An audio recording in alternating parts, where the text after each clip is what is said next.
and touch the sky. A starlight shines on long after it dies. Oh, in the night, I live every day as if it's your last. Our memories been bright like beacons of the past. Oh, in the night, now we race against the sun. Now we race against the now we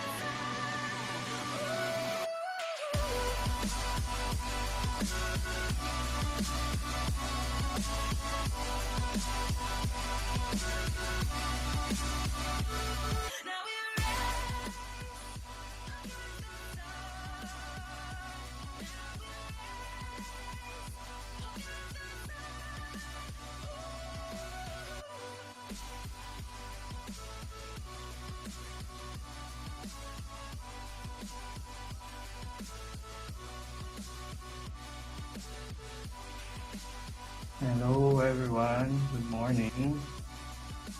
Sound check lang tayo, no? Hope everyone can hear me clearly. Mag-start na rin tayo in a few minutes. We're just waiting for the rest of the attendees to be admitted. Can everyone hear me clearly?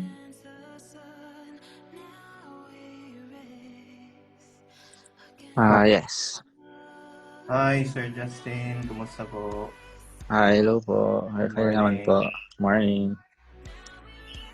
Let's just give the rest of the attendees a couple of minutes before we start.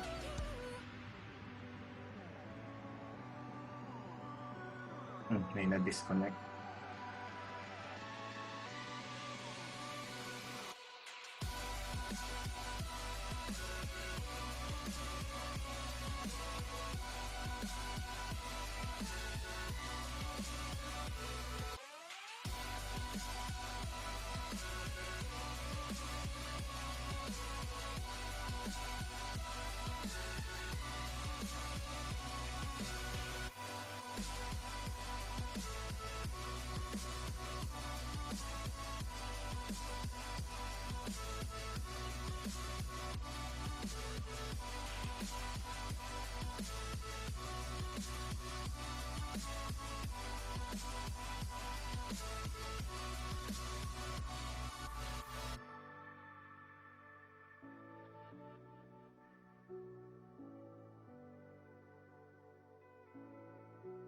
Good morning, Architect Isa. Thanks for joining. Morning. Just as I said a while ago, meron lang kasing sa tingin ko having some issues with connecting. A while ago may na-disconnect. So we're just waiting for the rest of the attendees before we start.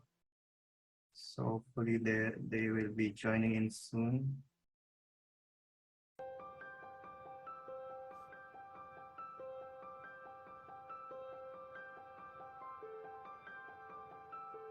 Siguro mga 5 minutes mag-start na tayo.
Okay, good morning everyone. I think we should start, no? Siguro na traffic yung iba sa interweb highway. So let me just open my slide. So we can start, no? Hahabol na lang siguro yung iba. Okay, so good morning everyone. Let me just open my webcam para makita nyo na totoo akong tao, na hindi ako bot. Okay, good morning. So today, we will do a deep dive on what's new with, sorry, note lang natin yung elevator music natin.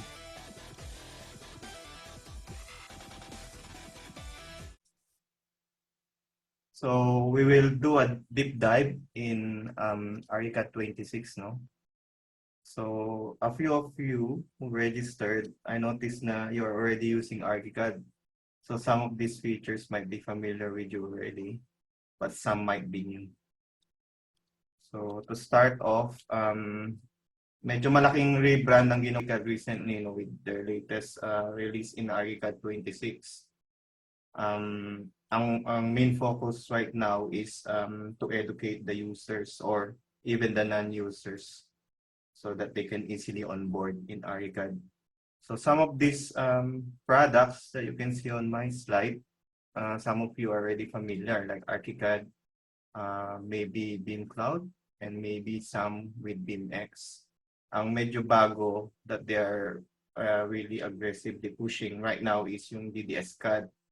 So for old users or for existing users, siguro familiar na kayo, no, with MEP modeler, which was integrated back in Archicad 24, I think, not mistaken. So ang more advanced product that they're introducing to the market is yung DDS-CAD. So para siyang pro version ng MEP modeler. But that doesn't mean na tinanggal nila yung MEP modeler. It's still built in Archicad 26. But they're introducing a new product that is much more powerful than MEP modeler. Alright. So ito yung yung snapshot and capabilities ng mga solutions nila right now under the Graphisoft brand. But there are more advanced products that is under the Nemetschek umbrella, which is more focused for other disciplines. So right now, ang focus ni Graphisoft is more on architecture. Okay, so ang key points na sisilipin natin, no, about the new features in Archicad are these four. So they are mainly focused on design, visualize, collaborate, and document. And by the way, everyone is muted right now, pero at the end of the presentation, no, i-open natin yung floor for any questions. So if you have any, and kung gusto nating, if you have any discussions or feedback that you want to share, feel free to share it later on. Okay. So let's proceed, no? So ito yung mga products, no, na medyo main focus nila right now, including the BIMX. Okay, let's proceed with the first main topic, which is design. So under design, these are the things that has been improved in Archicad 26. So the first one is improved attribute management. Ang main reason why they introduced this new feature, so this is a new feature, but it's not a major feature. It's more of a quality of life feature, no? So ang main reason is we all know na, alam mo yun, projects are getting bigger and bigger, or not necessarily bigger in size, but getting more complex, and the teams as well are also growing. So in Archicad 26, they introduced this new feature. It's called the hierarchical feature. Okay, so you can now create folders. You can now categorize your attributes in Archicad 26. I think Ken is having an issue, no, with the connection. So hopefully makakonect siya through the audio, no, by showing up na medyo may issue siya. I think Justin also is reconnecting. So let's see if they go through, no? So with this feature, it allows us users to organize our projects, no? So wala na yung before, we have to scroll down a very long list just to be able to find, a certain layer or a certain attribute in Archicad. So you can easily create subfolders so that you can categorize them hierarchically. So ito yung just a video on how it works. So the idea is now streamlined. No? The attribute manager is now streamlined, and it's now a palette, not like before. Na it's just another submenu. So you can create folders to organize attributes logically on how it works for you. And meron na siyang search tab. So sobrang dali na mag-search ng specific keywords. So you don't need to type in the exact layer, the exact attribute. Just type in a word and it will search it for you. So ito sobrang useful ng feature na to, especially for those who are involved in developing and maintaining or improving the company template. Sobrang useful niya, lalo kapag pinagpasapasahan na yung file for specific users or to different users along the stages of the project. Okay. Right, next one is the faster navigation. Okay, so ni-improve din nila yung navigator in Archicad 26. So again, what is the reason? Bakit nila introduce to? So again, it's related to complexity of projects or the size of the project. So now you can easily and quickly find specific names, okay, for like say views, sheets in your navigator. So it works throughout the whole navigator palette, as you can see on the video. So hindi na ganun ka-boring yung paghahanap natin ng views, especially kapag sobrang laki ng project, sobrang daming views o sobrang daming sheets on our layout book. So you can easily just type in a specific word. Hindi mo na kailangan mag-scroll down all the way to the bottom of your project. So, and as you can see here on the video, another example. So you can easily just type in a keyword, and then it will filter out the hits, basically, kung ano yung mag-hit doon sa keyword na tinype in mo. Right? Most of these features that you will see here is a contribution of our many beta testers. I wasn't directly involved on the beta testing, but a few of our team engaged with Graphisoft, okay, to share feedback. So at the moment, 27 is beta is not out yet, to the public. Pero they're starting the process for registration. So maybe we can have some like sneak peek soon before the end of the year. Okay, so another feature that they improve is, I don't know if you guys have already used this before on your projects, the openings. It was introduced in Archicad 25. So before, when we have to create openings, we have to use the empty opening from our doors and window tool. So in 25, they introduced a new tool, which is called the opening. So in Archicad 26, it's the same tool, the same execution, the same implementation. The only difference is in-improve nila yung scheduling part ng opening. So you can easily override the many sides of your opening, and you can properly schedule them in Archicad 26. Okay. So this is more of a refinement of an existing tool. So not really a new introduction of a new feature. As you can see here, you can easily override any of the sides or the surfaces of your opening, and then it will be properly scheduled. So you will show that later on. Okay. There you go. All right. Skip na natin yan, no? Very basic naman siya. Customized kitchen cabinetry. Okay, this is very useful, no? Especially for our 2D drawings, no? 2D representation drawings. So, siguro a few of, you know, attendees here, no? Na-experience na natin to, no? Yung limitations ng existing or native objects in Archicad. So, the good thing is, in Archicad 26, in-improve nila, no? Yung capabilities. So, very useful siya, especially for users na naka-experience na ng third-party objects. I think Isa knows this very well, no? Like 4D Edge or CAD image tools, no? Na sobrang extended yung features nila. But in Archicad 25 and prior, sobrang limited yung options natin. Now, is so much more improved. Halos malapit na siya, no, sa capabilities ng mga third-party objects. But still not there yet. But at least we're getting one step closer to it. So pwede na natin i-present yung opening lines. It's much more refined now in both 3D and 2D. So at least nabawasan ng konti, no, yung 2D rework natin or 2D manual 2D in our drawings. Okay.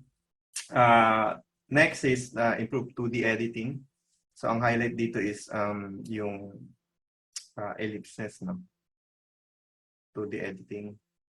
So, ang main reason kung bakit nila in-improve ito is, again, based on feedback, na medyo restricted yung user interaction when it comes to editing elements to the existing elements, no?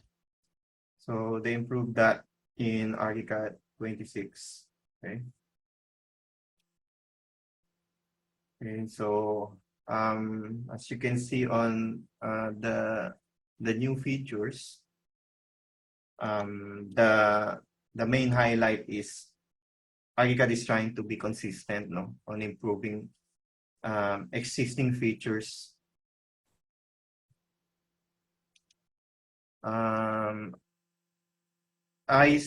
Siguro sisilipin natin later on, no?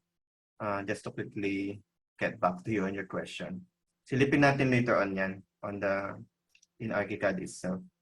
I'm not so sure about that sa question mo, but we will have a look at that later on.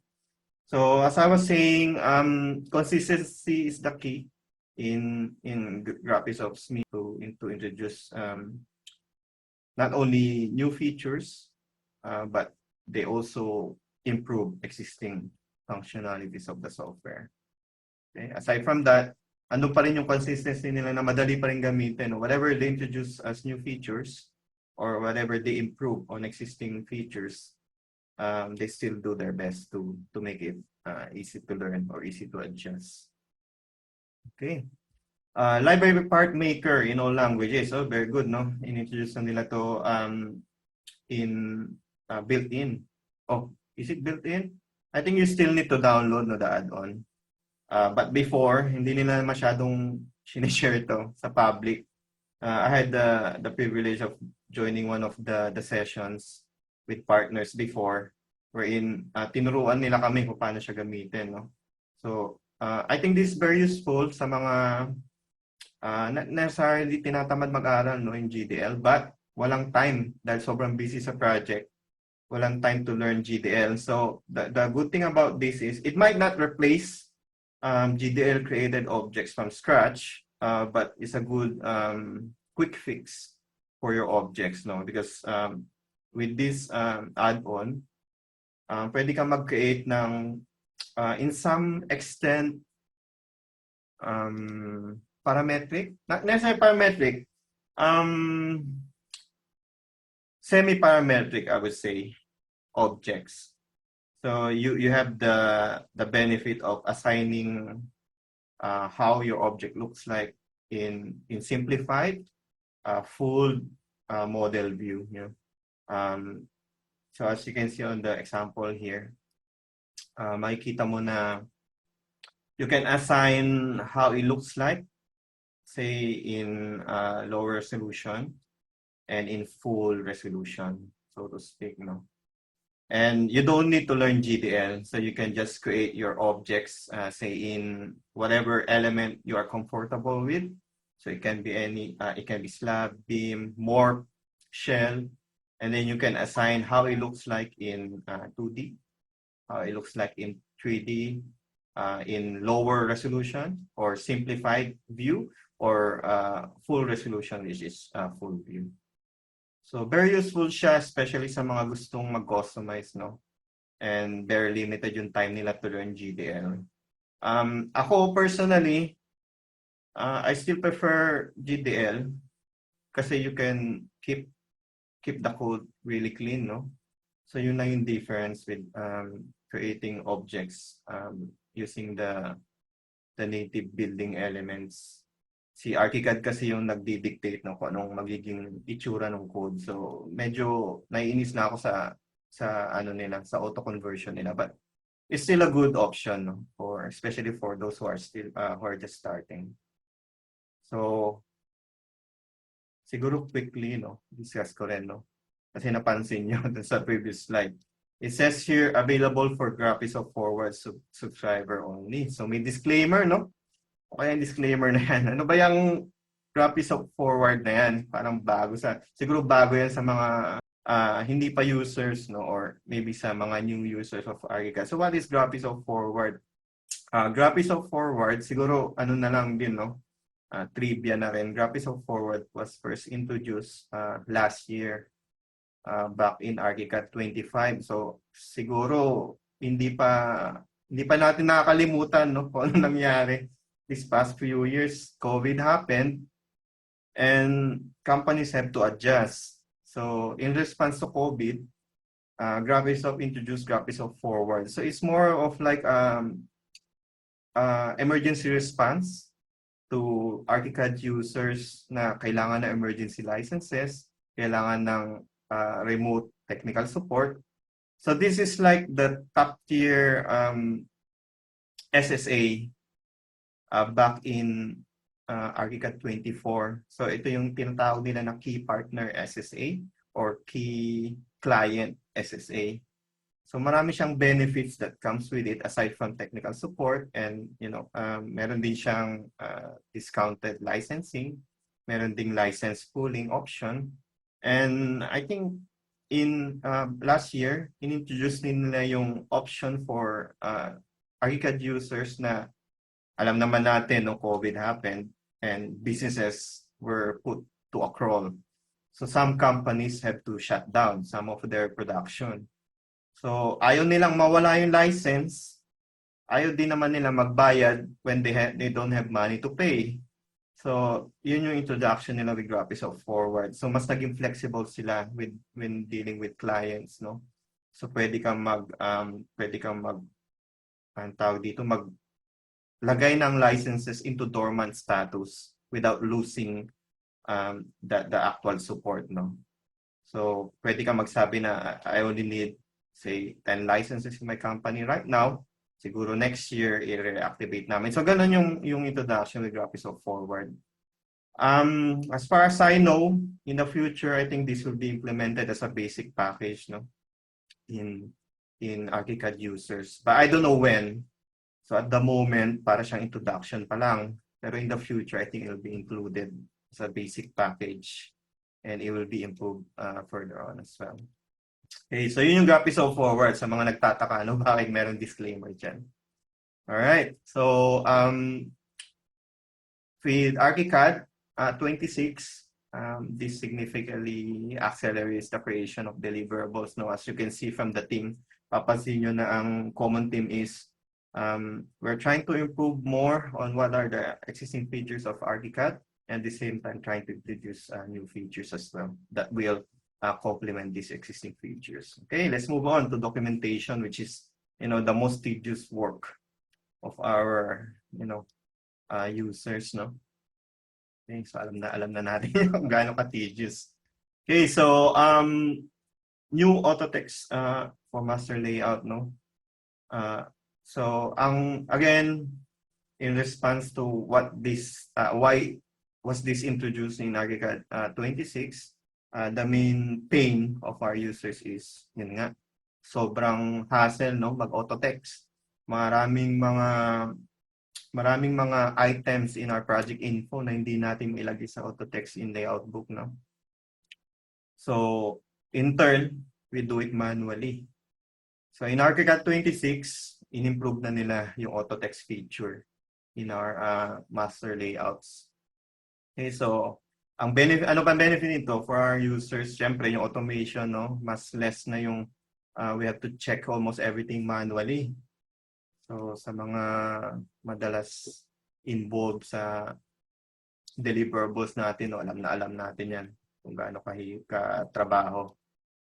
Okay, so fun fact, sa mga OG, no, OG users ng Archicad, alam na nila to, no? Back in 2004, or Archicad 9, I don't know kung merong mga naka-experience pa nito, no? Archicad 9, Archicad 10, 11, you know, all of those versions. Wala tayong layout book before in Archicad. Naka-separate siya as like a mini program.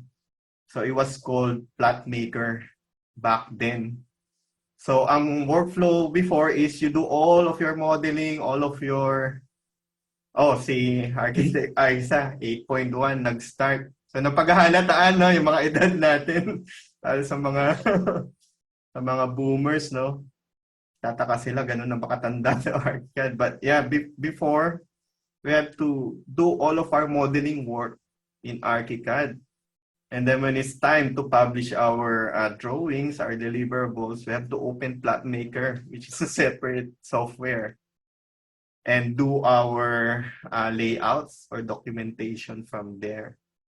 So ganun yung process nun. So in Archicad 10, finally, thank God they introduced the layout books within, that is integrated in Archicad. So yun na yung nakikita natin ngayon, yung layout book.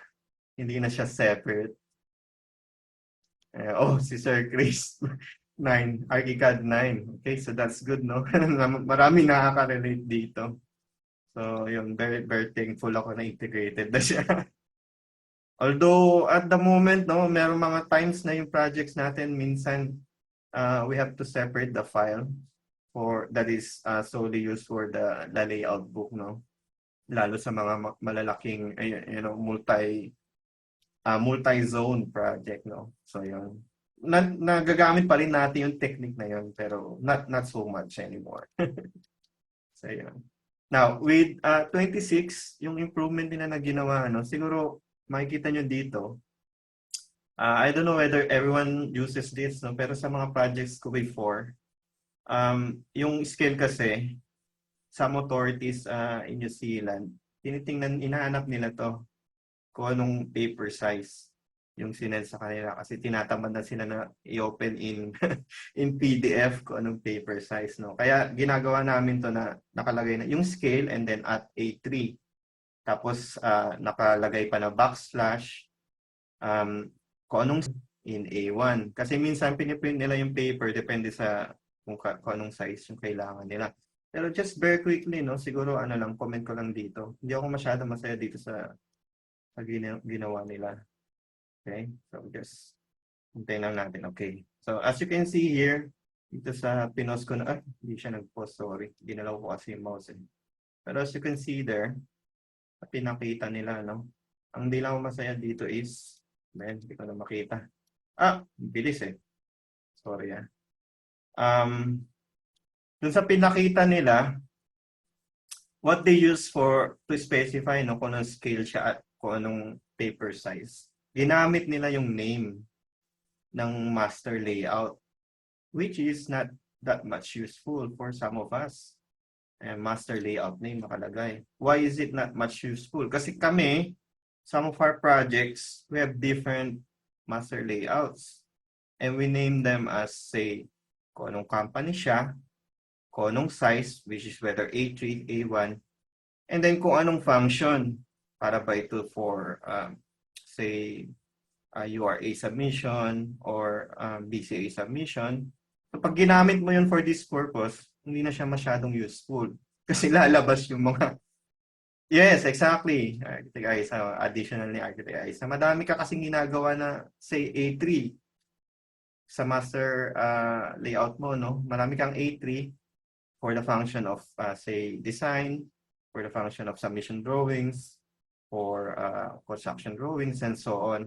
Siguro ang feedback ko lang dito, sana ang ginawa nila is, instead of having the ability to add the size that in dimensions in sana nilagay din nila yung option to put it in as European paper size, no? Which is A3, A1, and so on. So hopefully in future iteration, i-improve nila yan. So yun lang yung medyo comment ko dito. Kontrabida, no? Pero that's still useful, no? Yung in-add nila. So it's almost there. So hopefully i-improve nila yung next iteration. Yun lang yung comment ko. Kontrabida, no? Alright, graphics of override. I don't know whether a lot of you are using this already, pero graphics of override was introduced in 24, Archicad 24. So still parang beta version pa siya back then, no? So in-improve nila in Archicad 26. So graphic override lets you override elements graphically, no? Nandun naman na sa words, no? Kung anong function niya. So for me, personally, gamit na gamit ko to, no? For representing our drawings from different stages of the project. Not necessarily as what they have shown here, no? As an example.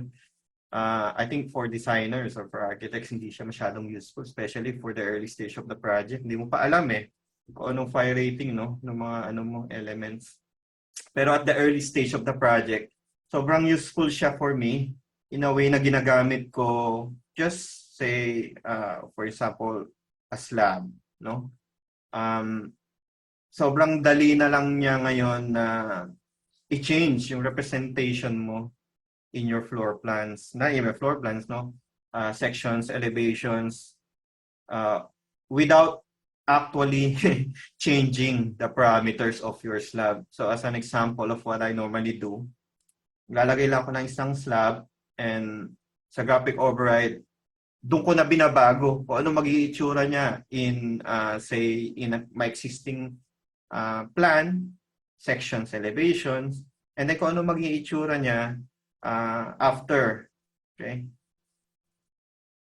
So, at the same time, ganun din, graphic override na lang ginagamit ko for how it is presented for, demolition works and so on. So, sobrang, quality of life feature. So, I hope everyone uses this, no?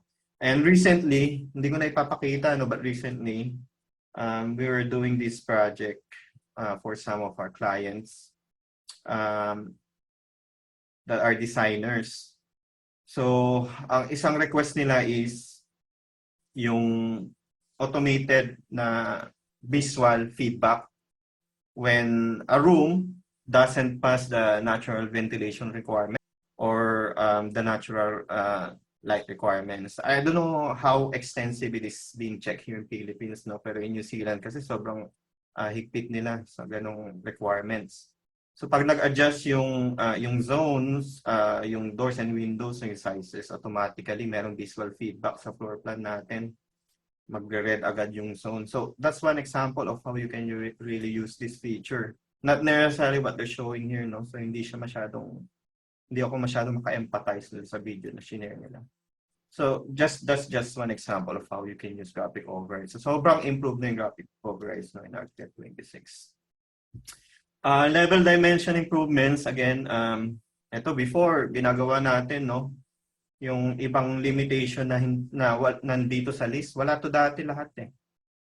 So ang meron ka lang na option is L1 value, second reference value, and then the real height value, no?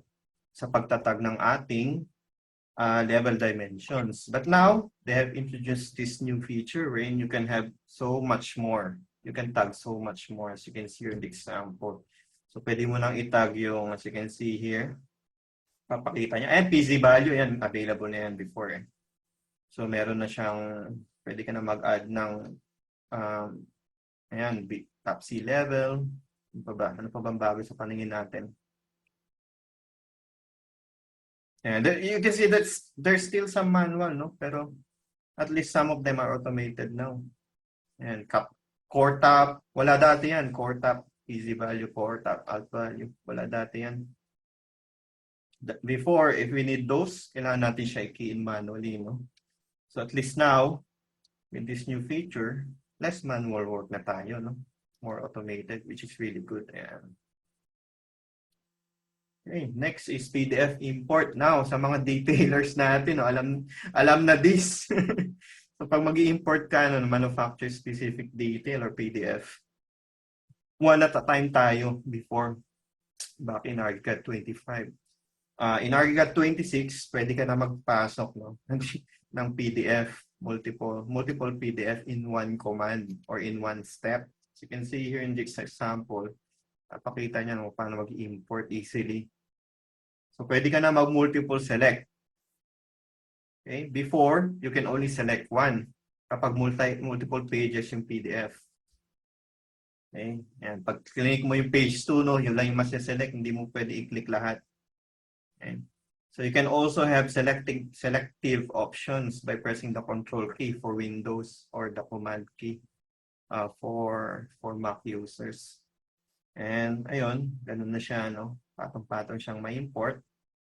Siguro feedback ko lang dito, no? Sana may option na sunod-sunod siya, hindi siya patong-patong. Isipin mo na lang kung 50 pages yung ini-import mo, patong-patong yung nai-isa-isahin mo pa rin one by one na i-adjust. So siguro in the future iteration, no, sana improve nila na i-adjust na ng Archicad na sunod-sunod. Sobrang demanding, no? Pero as I've mentioned, no, very useful siya sa mga panahon na kailangan na natin mag-detail. And usually in PDF format, no, yung manufacturer specific details natin. So, ando pa rin naman yung pwede mo pa rin explode no, yung PDF. So, ando pa rin yung functionality even though you're importing multiple pages. So, built-in pa rin yung being able to explode vector-based PDF drawings. Alright, BIM Validation. Ito hindi masyadong relevant sa atin dito sa Pilipinas kasi wala nang pakialam yung gobyerno sa atin. But for more advanced countries no na implemented na yung BIM standards nila, in-improve nila yung BIM validation. Okay, so we won't discuss this too much in this session, no? But if you want to know more, we can discuss this separately. Okay, so isa lang to sa mga key users, no? Alright, collaboration. Now for more advanced users na tayo, no? So some of these might not be relevant to the rest of us, no? But some are. So automatic live load generation, they briefly introduced this in Archicad 25, no? Yung detection of live load in our models. So they improved that further in Archicad 26. So currently, in Archicad 25, we can define zones in our projects, no, primarily to identify the usage of certain spaces. They can be translated to impose load values, okay, in Archicad 26. As you can see in the example, no, really quickly. Hindi na natin rin masyado i-discuss, no, but the idea is that you can more accurately collaborate with your structure engineers. Okay? Ako hindi ko rin na maalam kung anong kung anong calculation na kailangan dito, no, for live loads because I'm not really a structure engineer. But the capability is there now in Archicad 26. So if you want to explore this functionality further, you can do that now in Archicad 26. So we'll skip that for now. All right, multi-segmented columns or beams. Okay, so before, sobrang restrictive ng beams, no, natin in Archicad 25 and prior. So napansin kasi nila, no, in some countries, not necessarily in Philippines, madami nang gumagamit ng Archicad, not just architects. I think most common pinaka-common example is in Japan, no? Maraming contractors na gumagamit ng Archicad that are not architects. So napapansin nyo, no, yung latest team ng Archicad Improvements is ina-expand na nila yung capability not just only for architects architectural designers, no? Na-expand na nila yung capability even for other disciplines. So ito yung isa sa mga improvements, no? More improvement on our BIMs. Okay. So again, as a bit related to structural, no? So in-improve nila yung SAF Translator. Now, you might wondering, ano ba yung SAF na yan? No? Ano ba ibig sabihin ng SAF? So SAF actually stands for Structural Analysis Format. This is a common format being used by structural analysis programs. I think this is based from MS Excel before na in-improve na ng mga analysis programs ng structural discipline, no? So, hindi ako expert dito. So, hindi ko alam kung ano improvement na ginawa nila. But basically, mas fluid na. That's what they said. Mas fluid na ang translation for SAF supported programs, no? So, this is more focused for structural collaboration. Okay, IFC. So, siguro a few of us, no, already familiar with IFC. Again, more improvements as usual naman, no? Matagal ng supporter ng IFC si Archicad. In fact, they are one of the first companies that push building smart, no, to implement the building smart standard when it comes to IFC schema. So latest version, Archicad 26 currently supports IFC 4. So I don't know whether other softwares currently supporting it. The only software that I'm familiar with is yung Solibre, no? Solibre, which is a QA software. So sila supported din yung IFC 4. But that doesn't mean na hindi na supported yung lower versions. The good thing about Archicad is, again, as usual, they support lower versions. So IFC 3 and below is still supported in Archicad. So right now, they just improve it for IFC 4 as well. Okay. Now, Freelo, again, another another term na hindi familiar sa industry natin. Ano ba yung Freelo na yan? Freelo is a solution, again, that is mainly focused on structural analysis and structural design. Freelo is under Nemetschek, no? So, syempre, nandun yung bias nila, no, na mas marami sila din ini-improve under their umbrella. And for those who are not familiar, GRAP is under Nemetschek Group. So, si Nemetschek Group is an engineering company who focuses on engineering softwares like Allplan.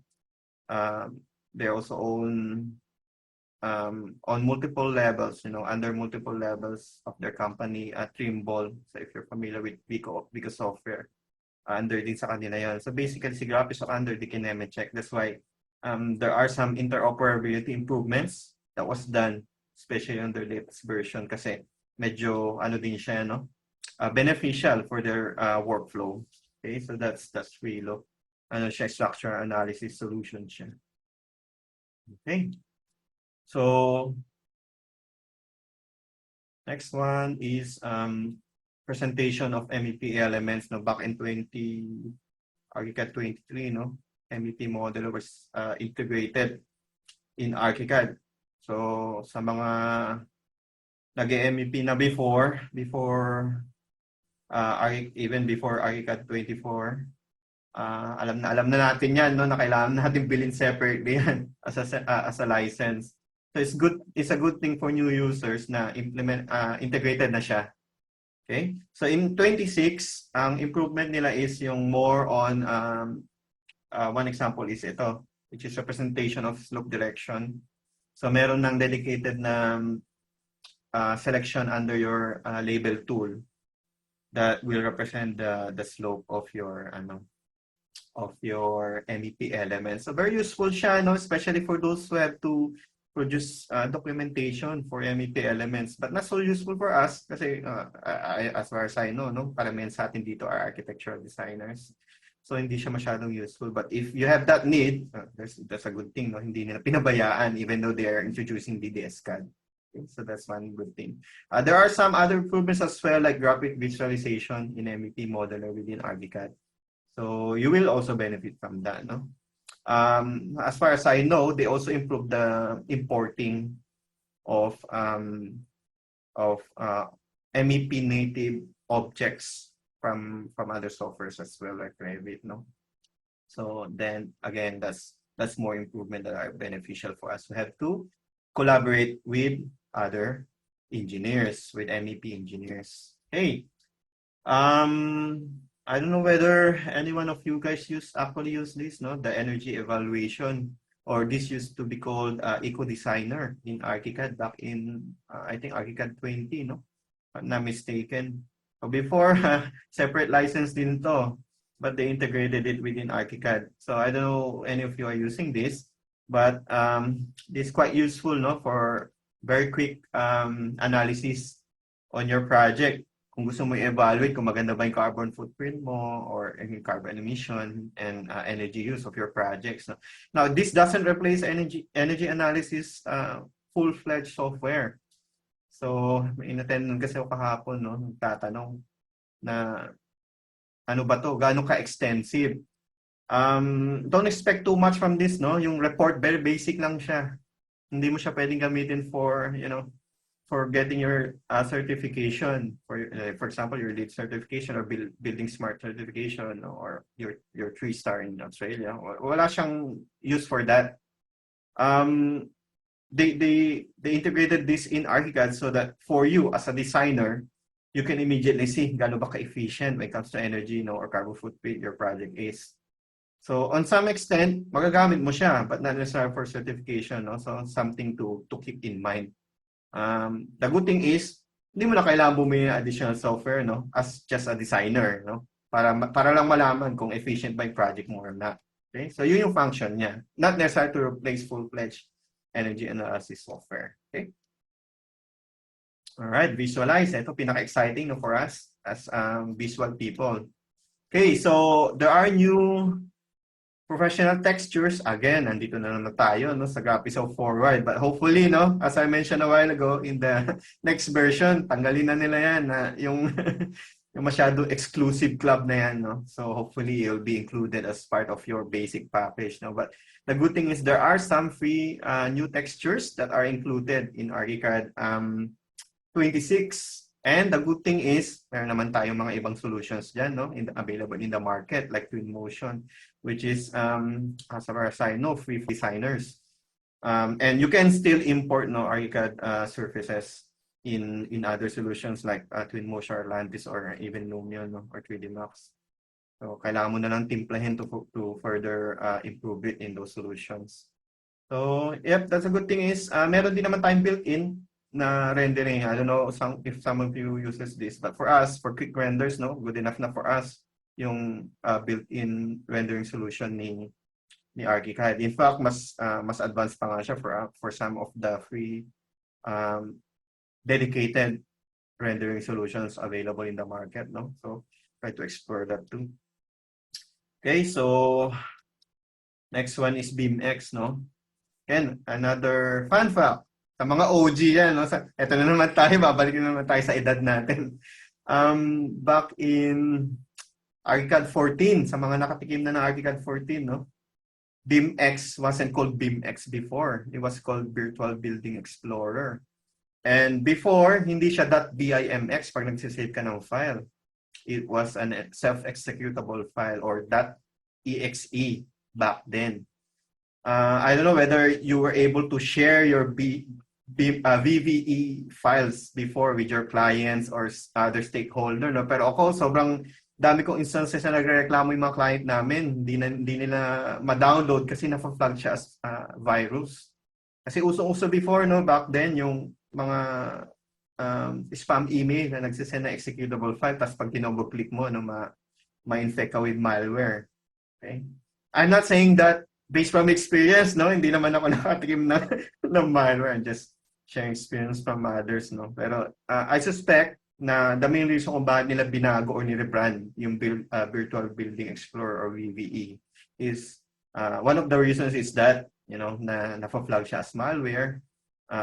And at the same time, naging good transition din siya, no, for integration with mobile platforms like Android or iOS, kasi hindi na sila nahirapan na ma-integrate yung file, yung pag-open ng file into mobile devices, no? Kaya nila change into BIMX or .bimx. Okay? So a lot of improvements with the current version, no? Di yata nagpe-play ito, no? But basically, yung improvements is new rendering engine, more realistic shadow casting, new customization, no, on the textures.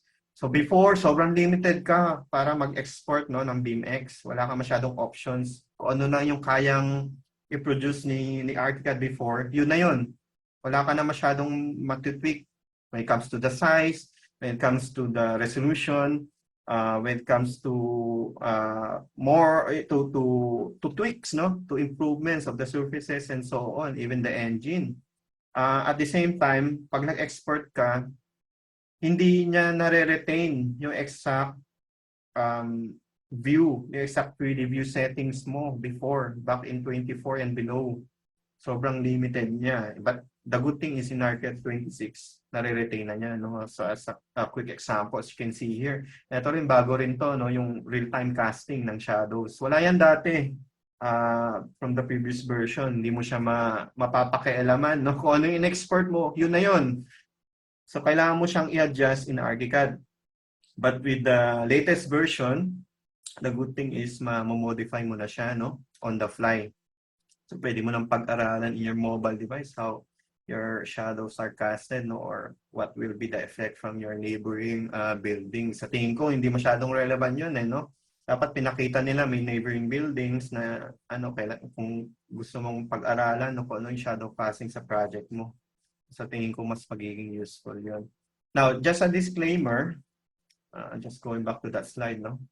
At the moment, yung mga nabanggit ko na new features in BIMX, supported pa lang siya in the mobile device.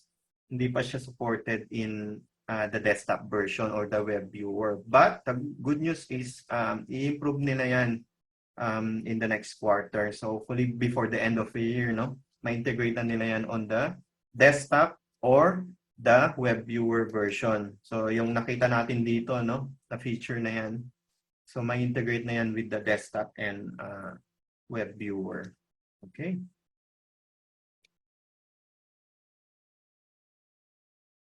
All right. So just really quickly, you know, for BIM Cloud users, malapit na tayo matapos, no? So this is almost at the end of the slide. Of my slides, but just really quickly for the existing BIM Cloud users, no, now they are supporting up to 100K files. So before, very limited, no. So in-expand nila yung feature of the BIM Cloud.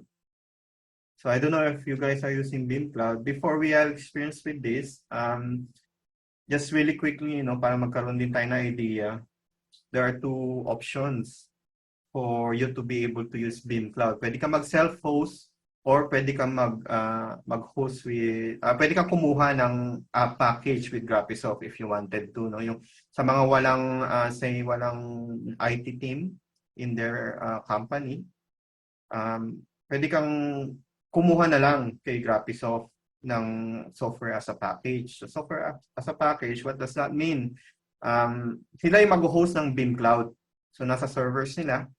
It can be either self-hosted in their HQ, or it can be from any of the, you know, cloud solutions like Amazon, Google Cloud Platform.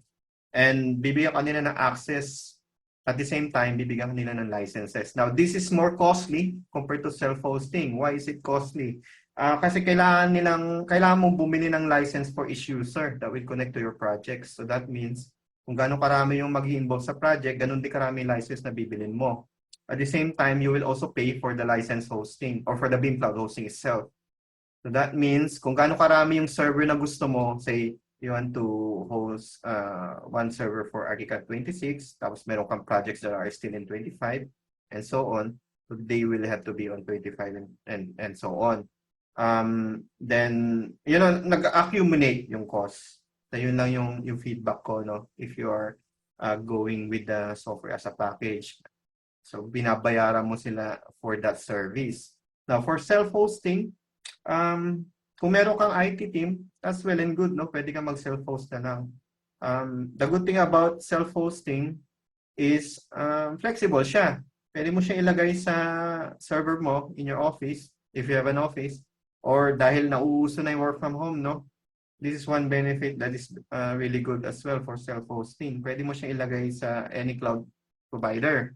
That includes, as feedback ni Architect Isa, no, GCP. So, yun yung ginawa namin with our clients before, no?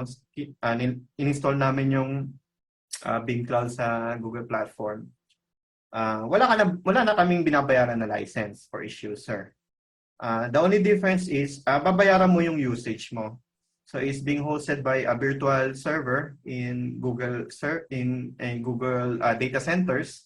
At binabayaran mo yung users na yung data use mo basically. So, kung gaano karami yung nagko-connect at kung gaano karami yung data nagpa-pass through, yun lang ibabayaran mo sa Google Cloud Platform. Which is very good dahil BIM Cloud is on Delta technology. So that means yung initial dump mo lang, no, initial download once you join the project, yun lang yung malaki ang data na gagamitin mo. After that, any send and receive changes that you do, sobrang liit lang kasi Delta technology siya, no? At the same time, babayaran mo lang yung size or capacity na kinakain nung installation mo. So that means kung wala ka masyadong projects, hindi rin ganun kalaki yung binabayaran mo to be able to use this platform, no? So for anyone interested for this platform, no, you can talk to me directly as well so that we can share this. Okay? So this is another option if you don't have an office. So pwede mo siyang ilagay sa cloud. So the good thing about having it on the cloud, accessible siya anywhere. Kahit saan man yung na-hire mo na staff, no? Kahit kung saang probinsya pa yan or anywhere. Hindi mo na kailangan intindihin yung VPN access. So it saves you a lot of time to configure all this unnecessary and tedious work. Okay? So aside from that, doon sa napakahaba akong introduction sa BIM Cloud, no, meron din silang in-improve on security.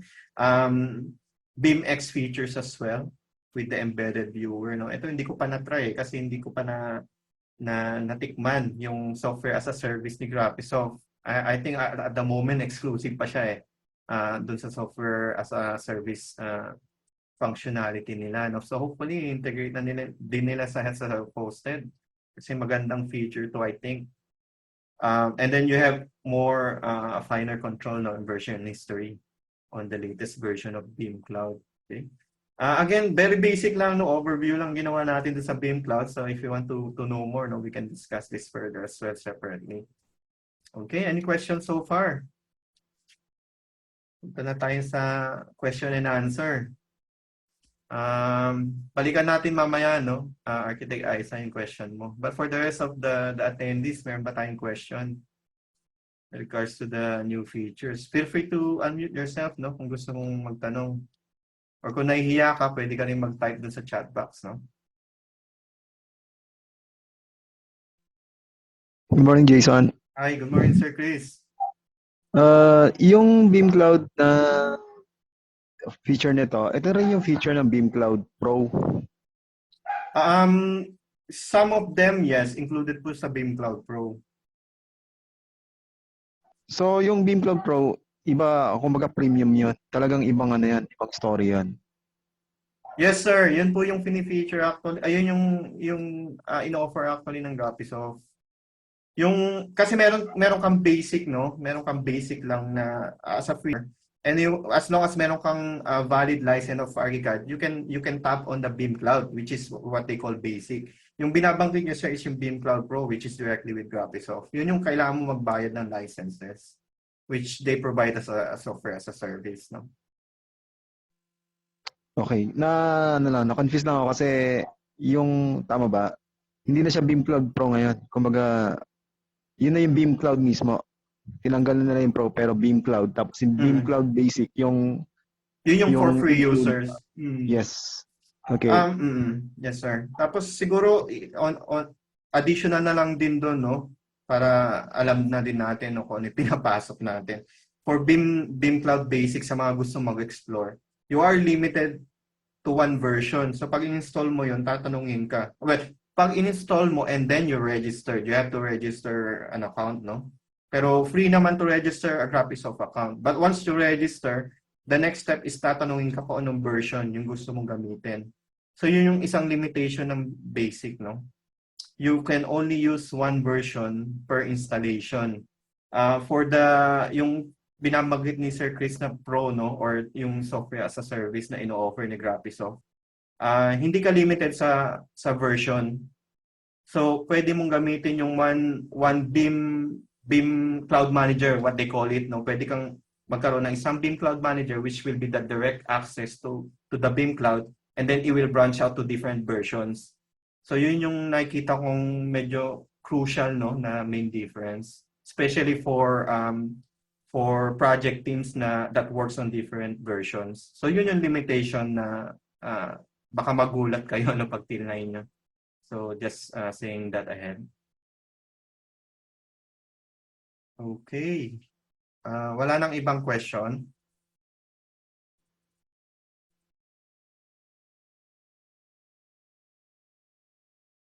Wala na. Ako may tanong ako. Joke lang. Ako may tanong. Ano natutunan natin? Hindi na natin tatanungin, no? Sa mga gusto mag-explore, no, in Archicad, you can download it for free, or you can contact us, no, or any of the partner providers in Philippines, no. You can go directly to graphisoft.com and search for those partners. You can also try it out for free. Yes, you can see your 30 days now. And then if you want to explore more, no, meron din tayong mga Graphisoft community, no. And then this is about Graphisoft Forward if you want to know more. Or you can directly message me, no, or email me, or contact me if you want to know more. I think really quickly, no, silipin natin yung binanggit ni Architect Aisan sa question niya. Let me just reshare my screen while I'm opening Archicad.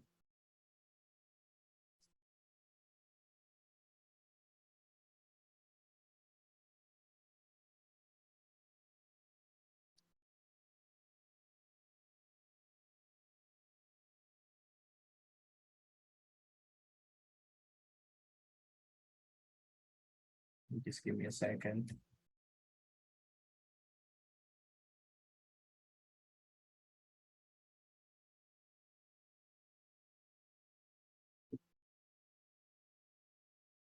While waiting for that to load, no?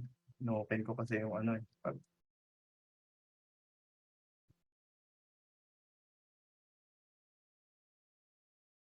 Open ko kasi yung ito. Ito pala i-add ko na rin, no? Aside from dun sa library manager, no, if you're part of the Graphisoft Forward program, meron din silang tinatawag na PARM-O. So this is a bit related to, you know, to be able to the functionality of having to be able to create objects, no, in Archicad without GTL. So with this feature, this is an add-on, or what they call goodie, no. So you can have more advanced objects, okay, with less GDL work. So ito yung ini-introduce nila recently, no, PARM-O. So it says here na pwede mo na ma-download as a public user, no, without registering yung 24. But if you're part of the Graphisoft Forward program, you will have access to this in Archicad 26. I don't know whether that why they're not opening it in public yet, no. Pero ito yung itsura niya, no, so for those who are interested. So basically, parang nag-create ng parang gumagawa ng Lego basically in an Archicad interface without doing too much GDL work. So as you can see here, you will link all of the parameters to the geometry itself and so on. Okay? So ano lang yan, patikim lang. So if you want to know more on that, we can also discuss that separately, no? I think yung tanong ni Ma'am Aisa is yung object, no? About, ano nga ulit yun? Yung hati sa kick plate. I highly suspect, no, na hindi na hindi siya option. Let's have a look. Quick look. Ba yan? Nasa taas kasi, ano, nahirapan ako tingnan. Baba ko muna sa screen ko.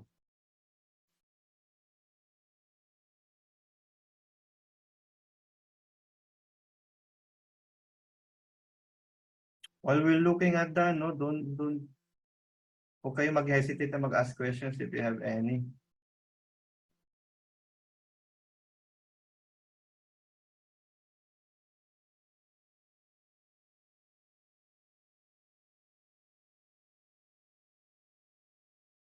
Okay.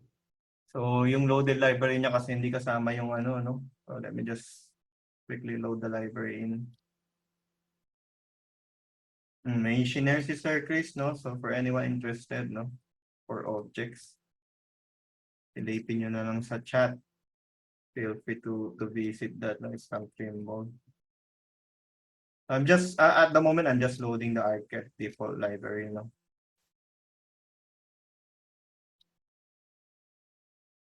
While waiting for that to load, no? Thank you very much again for those who have attended.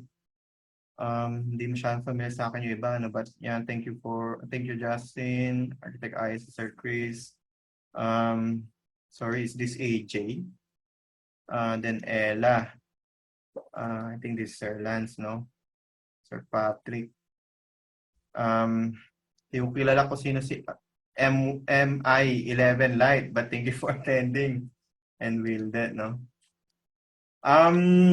After this, no, we will be introducing a few workshop sessions. If you're interested, stay tuned on our Facebook account as well. No? So mag-start na rin kayo mag-invite for those workshop sessions. So those workshop sessions will be more focused on actual use of Archicad. No? Hindi na katulad nito na para siyang introduction lang.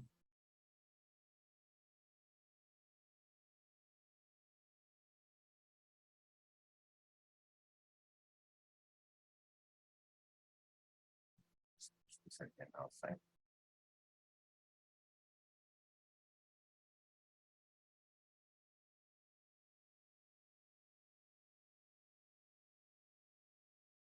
Okay, interior elevation. Let's have a look kung meron na nakalagay dito.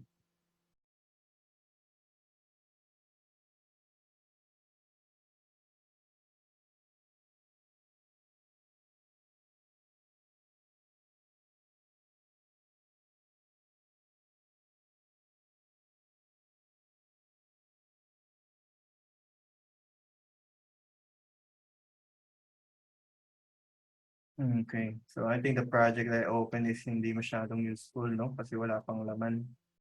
So we start up with a new project. Siguro ako na lang may tanong, no? So, sa tingin nyo, gaano ka-useful yung mga new features of Archicad or any features that you think should be added on the next version?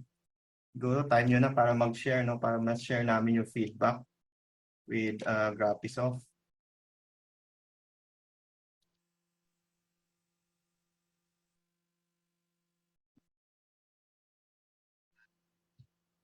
Hi Jason. Hi Sir Chris. Yung ulit, yung dun sa attributes, yung foldering, medyo maganda yan. Medyo maganda yung feature na yan. Yes, sir. Kasi mas madami kang lalo sa mga building materials. Mm-hmm. The more na mo organize mo siya, pati yung layering, kung madami kang layers na ginagamit. Let's say per element, lahat ng wall layers or lahat ng building material layers, sama-sama siya. So mas dati pahirapan organize no. Yes, sir. Yeah. Kanya-kanyang gawa ng discard yung mga BIM managers. Kanya-kanya kung ano yung mga ginagawa na usually hindi nila alam na nakakos lalo ng problem. At the same time sana yung feedback lang namin, dagdagan nila yung yung lalo sa pag-import ng pag-output ng BIMX hypermodel. Sana yung mga hyperlinks available din sana sa desktop viewer. Kasi ang kaibahan ng desktop viewer, medyo syempre malakas yung let's say laptop mo. Tapos pag mahina yung yung mobile viewer mo, let's say yung phone o yung tablet mo, hindi siya ganoon ka-extensive kagaya ng let's say laptop. Kaya mas maraming functionality sana yung sa desktop viewer ng sa Windows or ng Mac. MacBook. Yes, sir. I agree with that. Sobrang limited pa siya, no? So, yun nga yung inaabangan natin, no? This hopefully before the end of the year na ma-implement na nila yon yung hypermodel. So, yeah, I'll take your feedback, no, and share it with Graphisoft for sure. Sobrang matutuwa the rest of the users as well for that. Isa, no? I think wala tayong option for now. Looking at it, yung binabanggit mo na ito, no, yung kickboard dito, yung capability of turning it off, specifically on certain sites, no? Kasi sa 4D na-off yan eh. Oo, yun nga, kaya nga nabanggit ko, Sorry. no, na we're Sa almost 4D, sa kanina, na-off sila. we're almost there, no? Unfortunately, we're not there yet. Tingin ko yung mga current options niya is you can only turn it off in a floor plan view, which is already available naman na before, prior to Archicad 26. So yung sa elevation view, yun yung medyo restrictive pa, no, at the moment. Although yun nga dinagdag nila yung opening view, no. As far as I can see, no, at the moment, pwede mong i-off both sides. But not there sa Andy. Hindi siya nag-off. May option dun sa function niya eh. Sa, dito, itong front panel. Pwede mo i-off on both sides, no, but not all. Not if. So, sa tingin ko, kailangan pa nilang improve yan, no, further on. So, again, we'll share that feedback para for the next iteration, no, hopefully maisama na nila yan. So at this stage, wala pa siya, unfortunately.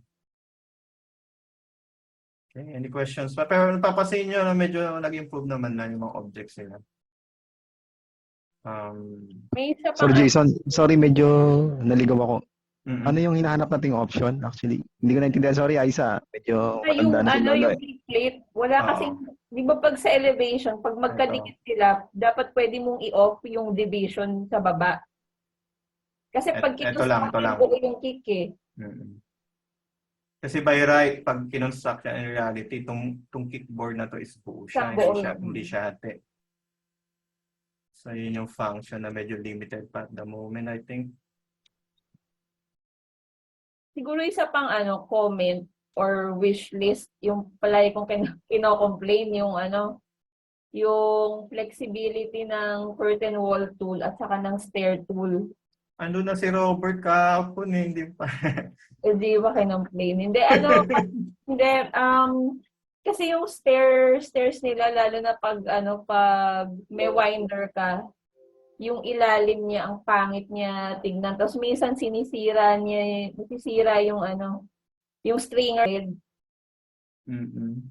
So, ang nagiging workaround dun is, gagawin mo siya hiwalay. Hiwalay yung first flight, hiwalay yung landing, hiwalay yung another flight. Then hiwalay mo rin yung mga stringer. So medyo matrabaho siyang gawin. Saka pati yung railing niya, although maganda sana yung tool na nakakabit si railing doon sa mismong stair, medyo mahirap siyang i-adjust, lalo na yung mga balustrade. Kasi minsan, di ba, you want the balustrade to sit on the middle of the thread. Minsan hindi mo magawa yun dun kay Archicad. Kasi yung adjustment niya, mahirap i-work out. Tapos Okay. ganun din kay curtain wall, medyo mahirap siyang i-manipulate, lalo na kung may specific spacing ka. Ang nangyayari doon, parang built-in mo rin ng ang tawag mo dito, paisa-isa. Tapos, ang comment is kasi paborito ko yung windows ni CAD Image. Kasi one tool to rule them all. Lahat ng layout ng bintana nagagawa mo sa isang object. Ayan yung kay Archicad, hiwa-hiwalay. Kung tutuusin yung mga windows, pwede mong pagsamahin sa isang tool yan eh. Tapos nagbabago lang yung size, yung number of panels, yung layout kada panel, yung type of opening kada panel. So hopefully, gawin din nila yon. Kasi yun nga, extra cost nga siya eh. Extra cost siya para kay user imbis na nandun na siya sa built-in. kukuha pa sila ng another tool which is yung CAD image para lang magamit yung yung window and door tool.